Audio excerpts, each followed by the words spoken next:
Presidente da Autoridade Região Administrativa Especial, OECUSI, Mariel Katiri, preocupa com a qualidade do projeto de reabilitação Jardim no Estátua OECUSI. Obra ne gasta milhão ida recém, mas a construção física lá tudo qualidade. Projeto de reabilitação Jardim nebe localiza e está Sibum Webau no Santa Rosa OECUSI, está adjudicação com o Ministério do Turismo.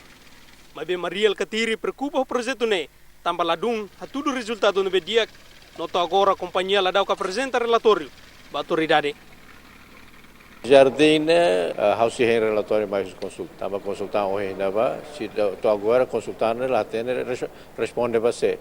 Se eu quero que relatório para email, se consultar mas ainda nem quando nila responsabilidade até apresentar relatório para projeto de NAI, então esse projeto não é lá não sabe.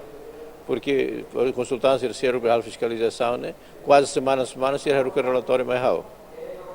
E daí né fulan hira ona se dá o carro nem relatório ainda. A obra ne gasta 8 milhão de reais em dólar americano, que prepara para a celebração Tinang Atus Lima, português, Toi Timor-Leste. E o OECUSI, presidente da Autoridade Região Administrativa Especial, falamos visita para o veículo estadunidense nebe ad e a Suco Costa. Tuir plano se loque oficina ida e fatine ko di hala manutenção para careta sirane.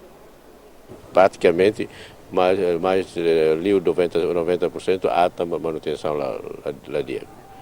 Então agora a loque oficina ida ne para tu garante manutenção para careta lima nulo racing que ita aí né o trator, o máquina o todo. A garante manutenção para botar. Uma oficina privada ida mas serviço à autoridade. Manutenção para veículos sirane se hahu e a semana oin. O OECUSI, jornalista de Fim de Oliveira, com imagem Francisco Marques.